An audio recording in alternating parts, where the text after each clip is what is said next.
আসসালামু আলাইকুম। ওয়ালাইকুম আসসালাম। আপনি এখানে? আমি ওই যে ওখানে পিচিং করতেছিলাম, যদিও কোনো মাছ পাই নাই, বাট পিচিং ইজ মাই হবি। কেমন আছেন ভাবি? ভাবি মানে? কে ভাবি? আপনি আমারে চিনছেন তো? কি বলতেছেন? আমি আপনাকে চিনছি না? আপনি এই গ্রামের খুব ফেমাস লোক, আপনাকে এই গ্রামে কেনা চিন। আপনি টিকটক করেন, টিকটকে আপনার অনেক ফ্যান ফলোয়ার। তাছাড়া আপনি হচ্ছেন আক্তার মাতাব্বরের একমাত্র মেয়ে চামিহা। ঠিক বলছি না ভাবি? ঠিক আছে, কিন্তু আপনি আমার ভাবি কইলেন কেন? আমি কিন্তু জানি উমর কইয়ামের সাথে আপনার ওইটা চলতেছে। ওইটা কি? ওইটা মানে ওই যে তাকে না, একজন আরেকজনের সাথে ওইটা। কি কইতেছেন? আমি তো কিছুই বুঝতেছি না। কি বলতেছেন ভাবি? আপনি কি ছোট বাচ্চা নাকি? আপনি তো মাশাআল্লাহ অনেক বড় হয়ে গেছেন। আমি জানি ওই যে পিয়ার মোহাব্বত ইশক ওইটা চলতেছে আর কি উমর কইয়াম ভাইয়ার সাথে। আপনার এটা কে কইছে? আমাকে কে বলছে মানে? আমাকে তো স্বয়ং উমর কইয়াম ভাইয়া বলছে, আর আমি তো ওনার ছোট ভাই। আমাকে এগুলো বলছে আর কি যে আপনাদের ভিতর প্রেম চলতেছে এবং আপনাদের তো বিয়েও ঠিক হয়ে গেছে। এবং আমাকে উমর কইয়াম ভাইয়া বলছে, কুতুব ভাইয়া তোমাকে কিন্তু হাতিয়া থেকে অবশ্যই আমার বিয়েতে উপস্থিত থাকতে হবে। আচ্ছা ভাবি, আপনার কি পছন্দ? তাহলে আপনার বিয়েতে আমি কি উপহার দিব ভাবি? আবার ভাবি কয়? আরেকবার ভাবি কইলে কিন্তু একটা থাপ্পড় দিমু। আমি আপনার ওই কবি ওমর খই আমার কেউ লাগি না। আমি বুঝতে পারতেছি যে গ্রামে আসার পর থেকে আমাকে সবাই কেন যেন মারতে চাই। আমি কি সেই সুদূর হাতিয়া থেকে আসছি বলি আমার উপর সবাই এই ধরনের ব্যবহার করে। আচ্ছা যাক, এই ভাবি তো সরি আপা, মিস্টেক হয়ে গেছে। শালা ওমর একবার পায়া লই। আমি সরি ভাবি, তো আপা একটা ভালো গিট্টু লাগাই দিচ্ছি। এখন সংসারের ভিতর তুচের আগুন জ্বলবো খালি, তখন বুঝবা হাতিয়ার ফুটু বলে কি জিনিস।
আমরা বারবার জ্বলি নিতান্ত অবহেলায়, তা তো তোমরা জানোই।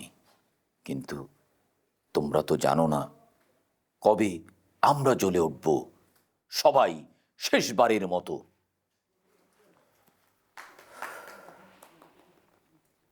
ভাইয়া আমি চলে যেতে চাইতেছি ভাইয়া। ছোট ভাই ভুলভ্রান্তি যদি করি থাকি তাহলে নিজের ছোট ভাই মনে করি, আমাকে ক্ষমা করে দিয়েন ভাইয়া। অবশ্যই ভুল করেছেন, কিন্তু এখন ক্ষমা চেয়েছেন, আমি ক্ষমা করে দিয়েছি। কবিরা কোনোদিন অভিযোগ পুষে রাখে না। আমিও দুঃখিত সেদিনের ওই ব্যবহারের জন্য। জি জি ভাইয়া, এটা কি বলতেছেন ভাইয়া? আমার 2 লাখ টাকা চলে গেছে, আমার কোনো আফসোস নাই ভাইয়া। আপনি তো আমার জন্য অনেক চেষ্টা করছেন ভাইয়া।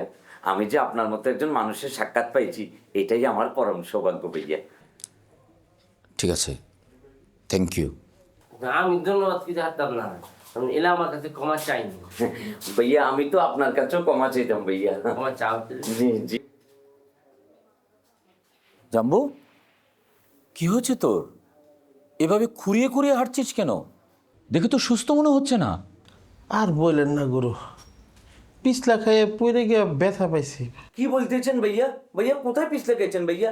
বেশি ব্যথা পাইছেন ভাইয়া? একটু দেখি দেখি ভাইয়া। এই মেয়ে, আপনি কি দেখবেন? হ্যাঁ, এত আলগা পিরিতি এই জাম্বুর লোকে দেখেন না, আমার কিচ্ছুই হয় নাই। আচ্ছা ঠিক আছে, কিন্তু তুই শুকনোর দিনে কোথায় পিছলা খেলি? নাকি তোকে কেউ গাড়িয়েছে? গুরু, এটা আপনি কি কইলেন? আমার কে গাড়াইব? আমি কার শিষ্য? এই গ্রামে কেউ জন্ম হয়েছে আমার গাড়ানোর মতো? আমি একটা জাতে দিলে বাঁচবো, এই পৃথিবীতে থাকবো? না ঠিক আছে, সেটা থাকবে না। তো শোন, কুতুব ভাই সরি বলেছে, দুঃখ প্রকাশ করেছে, আর উনি আজকে চলে যাবে, আমাদের কাছে বিদায় নিতে এসেছে। তো আমাদের তো উচিত যে স্টেশন পর্যন্ত ওনাকে আগিয়ে দেওয়া। না না ভাইয়া, ভাইয়া কোনো দরকার নাই ভাইয়া, আমি একা একা ভাইয়া চলে যাইতে পারবো ভাইয়া। ভাই আপনি এক লাগলে চলে যান তো তাড়াতাড়ি। আর ভাইয়া আপনারা যদি কষ্ট করি হাতিয়াতে কখনো যান ভাইয়া, ছোট ভাইকে একটু স্মরণ করবেন ভাইয়া, একটা কল দিলে হবে ভাইয়া, আমি আপনাদেরকে রিসিভ করবো ভাইয়া, অনেক মজা করবো ভাইয়া একসাথে। আর ভাইয়া আপনার পায়ের অবস্থা তো ভালো দেখতেছি না ভাইয়া, আপনি একটু কিন্তু ভালো করি গরম পানি খাইয়েন ভাইয়া। আর শীতের দিন তো ল্যাপের নিচে ভালো করে ডুকি থাকলে ভালো লাগবো, শরীরটা একটা ওমম থাকবো, বেশি আটা চলা করিয়েন না ভাইয়া। আপনার জ্ঞান শেষ হয়েছে? ভাইয়া আমি তাইলে আসি। জি ভাইয়া, ভাইয়া আসি ভাইয়া, আসসালামু আলাইকুম ভাইয়া।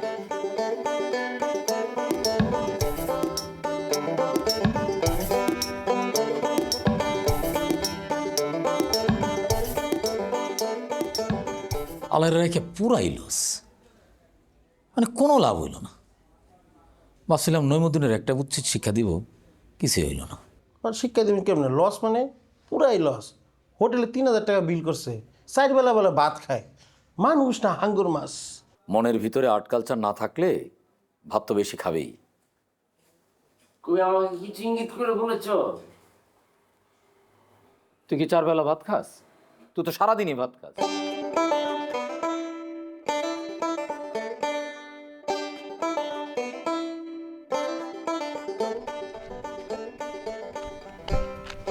এই সামিয়া তুমি, মানে এই হচ্ছে আর্ট কালচারের পাওয়ার।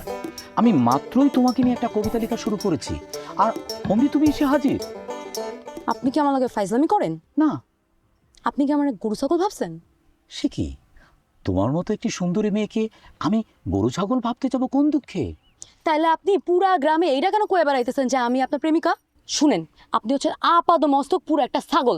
আপনার লগে প্রেম হইব অন্য একটা ছাগলির সাথে। আমার মতো সুন্দরী মেয়ে আপনার সাথে কোন দুঃখে প্রেম করতে যাইব? সামিয়া কোথাও কোনো ভুল হচ্ছে, আমি কাউকে কিছু বলিনি। এটা তো তোমার আমার ব্যক্তিগত সম্পর্ক, আমি অন্য মানুষকে কেন বলতে যাব? ব্যক্তিগত সম্পর্ক মানে? আপনার সঙ্গে আমার তো কোনো সম্পর্কই নাই। সামিয়া তুমি আমার কথাটি বুঝতে পারোনি। প্রতিটা মানুষের সাথেই প্রতিটা মানুষের ব্যক্তিগত সম্পর্ক আছে। এ নিয়ে শক্তি চট্টোপাধ্যায়ের একটি বিখ্যাত কবিতাও আছে। সম্পর্কের বাজারে পৌঁছে পা দুটো থেমে গেল, সম্পর্ক বিক্রি হচ্ছিল খোলা বাজারে। একদম চুপ! আপনি এসব গোবর মার্কা কবিতা আমার আর শুনে চাইবেন না। আর একদিন যদি আমার বিরক্ত করছেন না, আমি কিন্তু পুরা এলাকায় সালিশ ডাকামু। আপনি মেম্বারের ভাই হইতে পারেন, কিন্তু আমিও কিন্তু মাতবরে মাইয়া।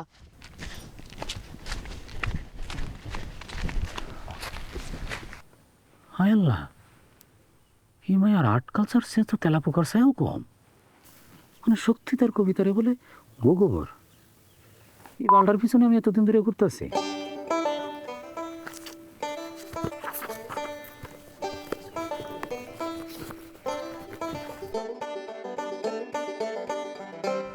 এতদিন পর মনে পড়লো আমার কথা? না, তোমার কথা আমার প্রায়ই মনে হয় শাহানা, কিন্তু কি করবো বলো, আর্ট কালচার নিয়ে ব্যস্ত থাকি তো সময় বের করতে পারি না। আর্ট কালচার নাকি সামিয়া? দিলে তো মেজাজটা খারাপ করে। আমি তোমাকে একটা অনুরোধ করি শাহানা, এরপর থেকে আর কখনোই ওর নাম আমার সামনে নেবে না। আইসা নিব না, কিন্তু গ্রামের সবাই কয় ওর লাগে নাকি আপনার গভীর প্রীতি। আমি অবশ্য বিশ্বাস করি নাই, এসব শুনলে আমার গা জ্বলে। সবাই বললে হবে না তো শাহানা, পীড়িত করার জন্য দুটি মানসিকতা একটা লেভেলে থাকতে হয়। ওই মায়ের আর্ট কালচার সেন্সও তেলাপোকার চেয়েও কম। ওর প্রেম হবে তেলাপোকার সাথে। আমাকে কি দেখলে তোমার তেলাপোকা মনে হয়? তুমিই বলো। আপনি হলেন অমর খৈয়াম, বিখ্যাত কবি, আমার পাগলা কবি। একটা বিষয় কি জানো শাহানা, তুমি আর্ট কালচার একটু কম বুঝলেও তোমার কিন্তু একটা বুঝ আছে, মানে তুমি আর্ট কালচারকে সম্মান দিতে জানো। কিন্তু ওই সামিয়ার শুধু চেহারাটাই আছে, কোনো আর্ট কালচার সেন্স নাই। চেহারা বা কি এমন সুন্দর, শুধু গায়ের রংটাই পরিষ্কার। চেহারার কাটিং দেখছেন, একেবারে পেতনির মতো। ঠিকই বলছো তুমি, একদম ঠিক কথা বলেছো। পেতনির চেয়েও খারাপ। তার চেয়ে তোমার চেহারা কাটিং হাজার গুণে ভালো, হাজার গুণে সুন্দর। মাশাআল্লাহ, তুমি দেখতে যেমন সুন্দর, তোমার ভেতরটাও তেমনি সুন্দর। ভেতরটা সুন্দর মানে? আপনি আমার ভেতরটা দেখছেন নি? না মানে ভেতরটা, মানে তোমার মনটাও খুব চমৎকার, সুন্দর। তাই কোন, আমি ভাবলাম কি নাকি। তোমাকে দেখলে কিন্তু বোঝা যায় না, তুমি কিন্তু দুষ্ট আছো। আচ্ছা শাহানা, তুমি কি ব্যাডমিন্টন খেলতে পারো? তুমি খেলতে জানলে আমরা খেলতাম। আপনি শিখাই দিলে আমি খেলতে পারি। হ্যাঁ, এখন তো এখানে এইভাবে শেখানো যাবে না। তা খেলবেন কেন? আপনি তো কবি মানুষ, কাব্য চর্চা করবেন। আমার খেলার শেখানোর টাইম আছে আপনার?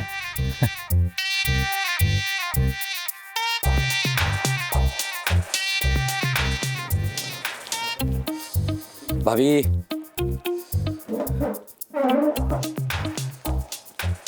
একটু পরে শুরু করো। তোমার জন্য বেশি করে আদা দিয়ে টাকি মাছ ভর্তা করে নিয়ে আসি। বাহ, চমৎকার, কেমন হয়েছে? খুবই চমৎকার। ভাবি, আমি এই আর্ট কালচারবিহীন মূর্খ গ্রামে একজন মহান কবি হোক কেন পড়ে আছি তুমি জানো? কেন? শুধুমাত্র তোমার হাতে রান্না খাওয়ার জন্য। না হয় আমি কবেই চলে যেতাম। আমারে পটায়া কোনো লাভ হইব না। কালকে তোমারে ঠিকই পাচ্ছি দেখতে যাইতে হইব, তোমার ভাইয়ের কড়া নির্দেশ। না, পাত্রী দেখতে? হ্যাঁ, নিশ্চয়ই যাব। তবে আমি তো তোমাদের কখনো বলিনি যে আমি এরকম সংসার বিভাগী হয়ে সারা জীবন চিরকুমার থাকব। আমারও তো মন চায় সংসার করতে, কিন্তু সংসার যে করব, মনের মতো পাত্রী পাবো কোথায়? আর আমার ভাইয়ের যে রুচি, উনি তো নিজের রুচি মতো আর একজন রুচিহীন লোকে মেয়েকে ধরে নিয়ে এসে আমাকে বিয়ে দিয়ে দিবে, যার মধ্যে কোনো আর্ট কালচার থাকবে না। আমি যখন গভীর রাতে কবিতা আবৃত্তি করব, উনি তখন নাক ডেকে ঘুমাবেন। মানে ভাবলেই কেমন যেন হতাশ হয়ে যায়। বউরে কি সারা রাত খালি কবিতাই শোনাইবা? না না, সারা রাত শুধু কবিতা কেন শোনাবো, যা করার সবই করব, কিন্তু ভাবি শৈল্পিকভাবে। ওরে আমার শিল্পী রে, তোমার মতন বহুত দেখছি। এখন আমার কথাটা মন দিয়া শুনো। হ্যাঁ, বলো। তোমার ভাই তোমারে তো আর জোর করে বিয়ে দিতে পারবো না। তার কথা মতন তুমি পাত্রী দেখতে যাইবা, পাত্রী দেইখা পাত্রীর একটা খুদ বাইর করবা। এরপর তারে বলবা যে পাত্রীর এই সমস্যা আছে, আমি এই বিয়ে করতে পারবো না, ব্যাস ঝামেলা শেষ। বাহ, চমৎকার চমৎকার। ভাবি, তোমার তো অনেক বুদ্ধি। আমার যে বুদ্ধি আছে এই কথাটা খালি তুমিই বুঝলা, তোমার ভাই তো জীবনেও বুঝলো না। সারা জীবন আমার খালি আহাম্মক আহাম্মক কইয়া গেল। আচ্ছা, আমার আহাম্মক কয় ঠিক আছে, মাঝে মধ্যে আমার আহাম্মকের বাচ্চাও কয়, জানো? না না, এটা খুব খারাপ, খুব খারাপ। মানে আহমকের বাচ্চা কেন বলবে? দুঃখজনক, খুবই দুঃখজনক। আচ্ছা অমর, হ্যাঁ, শাহানারে তোমার কেমন লাগে? খুব ভালো। মার্শাল্লাহ। শাহানা খুবই একটু মিষ্টি মেয়ে। তাহলে তুমি এক কাজ করো, শাহানারই বিয়ে করে ফেলাও। শাহানা তো তোমারে খুবই পছন্দ করে। আর শুনছি তুমিও না। ভাবি, শাহানা খুব ভালো মেয়ে, এতে কোনো সন্দেহ নেই, কিন্তু একটু গাধা প্রকৃতি। আমি একজন বিখ্যাত কবি হয়ে, একজন মহান কবি হয়ে একটা গাধাকে বিয়ে করে সারা জীবন সংসার করব, এটা আমি ভাবতেই পারছি না ভাবি। আর তাছাড়া শাহানার গায়ের রঙও একটু ময়লা, মানে আমার সাথে ঠিক যায় না। তোমাগো বেটা মানুষের চরিত্রই এমন, সারাটা জীবন তোমরা টাঙ্কি মারবা গ্যারামের জরিনা সকিনা এগুলোকে, যখন বিয়ার সময় হইব তখন চাইবা সিনেমার নায়িকা। চত্বরস খায় নাও। ভাবি, টাকি মাছ ভর্তা? কিসের টাকি মাছ ভর্তা? মেজাজ খারাপ হয়ে গেছে, এখন টাকি মাছ ভর্তা করতে পারুম না। খাও। এই শাহানা হঠাৎ করে ঢুকে গিয়ে আমার টাকি মাছ ভর্তাটাকে দিল শেষ করে।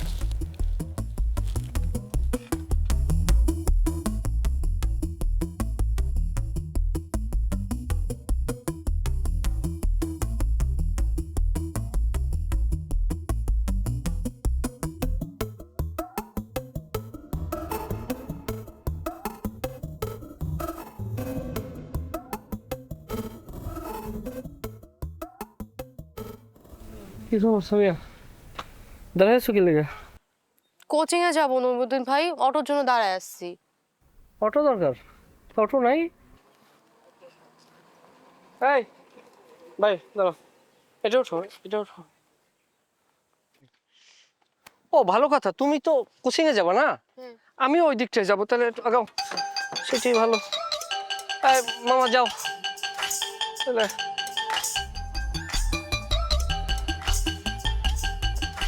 সামিয়া, মন দিয়ে লেখাপড়া করতে হবে। আমি চাই তুমি মন দিয়ে লেখাপড়া করে দেশের ভিতরে সবচেয়ে বড় একজন টিকটকার হও। কি পারফিউম লাগাইছো? গন্ধটা কিন্তু হেভি। নাম কি আমারে কও, আমি একটা নিমু। কি পারফিউম এটা? নইমুদ্দিন ভাই একটু যদি সরে বসতেন, বসতে সমস্যা হচ্ছে। ও আচ্ছা আচ্ছা আচ্ছা, আর বইলো না, অটো গাড়িগুলো এমন ভাবে বানায় না, মানে দুইজন বসার জায়গাও থাকে না। তবে যেটা বলছি, লেখাপড়া করে ভালো একজন টিকটকার হও, এটা আমি চাই। তুমি যদি ভালো টিকটকার হও, দেশের মুখ উজ্জ্বল করতে পারবা, পিতামাতার মুখ উজ্জ্বল করতে পারবা। আমরাও গর্ব করে বলবো আমার বংশের মেয়ে সে এখন বিশ্ববিখ্যাত একজন টিকটকার। হ্যাঁ মামা একটু তাড়াতাড়ি চালান তো, আমার না, সেইটাই সেইটাই সেইটাই।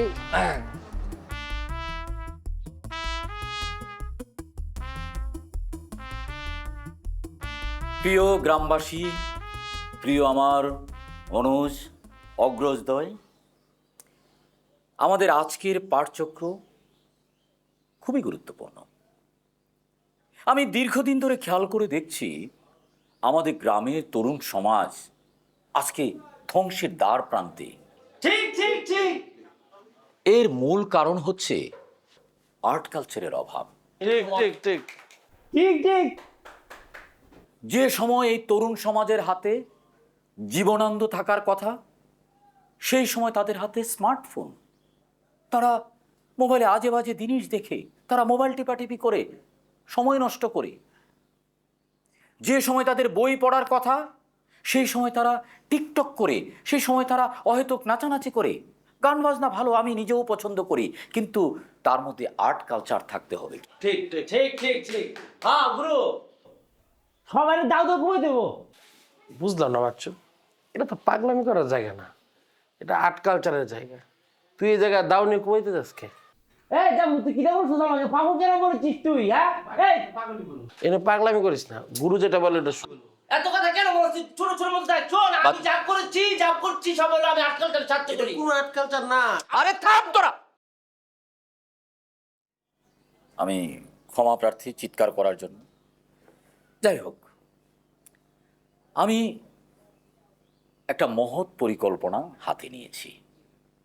এই তরুণ সমাজকে ধ্বংসের হাত থেকে রক্ষা করার জন্য আমি একটা কবিতা সম্মেলনের আয়োজন করার পরিকল্পনা করছি। এখানে জেলা শহর থেকে নামি দামি কবিরা আসবেন, ঢাকা থেকেও কবিরা আসবেন।